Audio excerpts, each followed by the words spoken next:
26 নির্বাচনে জেতার গোপন চাবিকাঠি পেয়ে গেলেন শমিক শুভেন্দুরা। জানেন কোথায় উন্নতি করলেই হবে কেল্লা ফতে?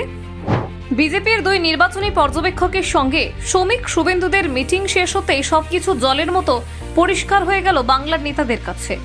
তাহলে কি 26 নির্বাচনে বাংলায় বিজেপি রাজ করবে? নির্বাচনে জেতার কোনো গোপন চাবিকাঠি পেয়ে গেলেন শমিক শুভেন্দুরা।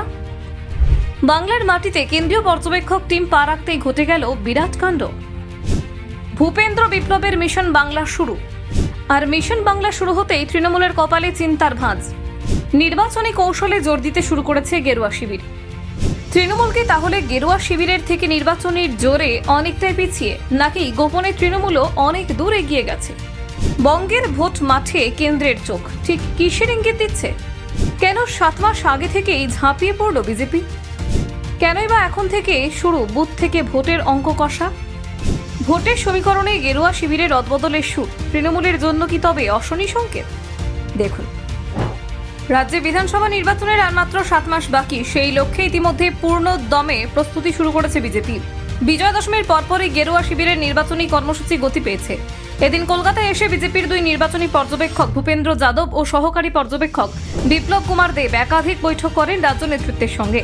তাদের আগমন ঘিরে নতুন করে চাঞ্চল্য দেখা দিয়েছে রাজ্য রাজনীতিতে। গত 25 সেপ্টেম্বর বিজেপির কেন্দ্রীয় নেতৃত্ব ভূপেন্দ্র যাদবকে রাজ্যের নির্বাচনী পর্যবেক্ষক এবং ত্রিপুরার প্রাক্তন মুখ্যমন্ত্রী বিপ্লব দেবকে সহকারী পর্যবেক্ষক হিসেবে ঘোষণা করেছিল। ঘোষণার প্রায় 1 সপ্তাহ পরই তারা প্রথমবারের মতো কলকাতায় আসেন। আগমনের প্রথম দিনেই একাধিক গুরুত্বপূর্ণ বৈঠক করে ফেলেন তারা। সূত্রের খবর অনুযায়ী কলকাতায় পা রেখেই তারা সরাসরি রাজ্য বিজেপির নেতাদের সঙ্গে দফায় দফায় বৈঠক করেন।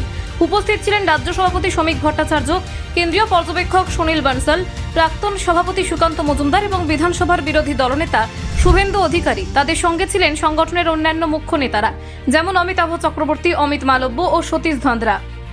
বৈঠকে মূলত আলোচনার কেন্দ্রবিন্দু ছিল আসন্ন নির্বাচনের বুথ ভিত্তিক প্রস্তুতি ও ভোটের সমীকরণ। গেরুয়া শিবিরের সংগঠন কোন কোন এলাকায় দুর্বল, কোথায় এখনো ভোট বৃদ্ধির সুযোগ রয়েছে, সেই সব দিকের বিস্তারিত বিশ্লেষণ করেন দুই পর্যবেক্ষক। বিশেষ করে কম ব্যবধানে হারা আসনগুলিতে কিভাবে জয়ের সম্ভাবনা বাড়ানো যায় সেই নিয়ে আলোচনা হয়।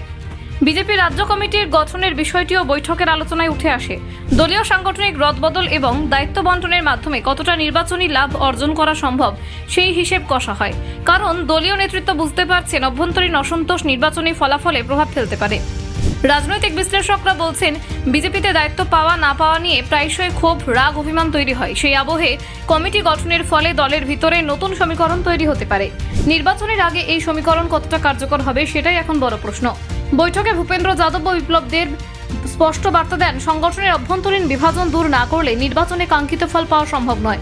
তাদের নির্দেশ, মাঠে নেমে সরাসরি জনসংযোগ বাড়াতে হবে এবং স্থানীয় সমস্যাগুলি তুলে ধরতে হবে। বৈঠকের পর জানা গেছে, দুই পর্যবেক্ষক রাজ্যের বুথ ভিত্তিক রিপোর্ট চাইছেন। প্রত্যেকটা জেলার সংগঠন কতটা সক্রিয়, কোন কোন অঞ্চলে তৃণমূলের প্রভাব বেশি এবং কোথায় বিজেপি কার্যকর ভূমিকা নিতে পারছে না, এই সমস্ত তথ্য তাদের হাতে পৌঁছে দেওয়ার নির্দেশ দেওয়া হয়েছে। Bureau report, news prime Times.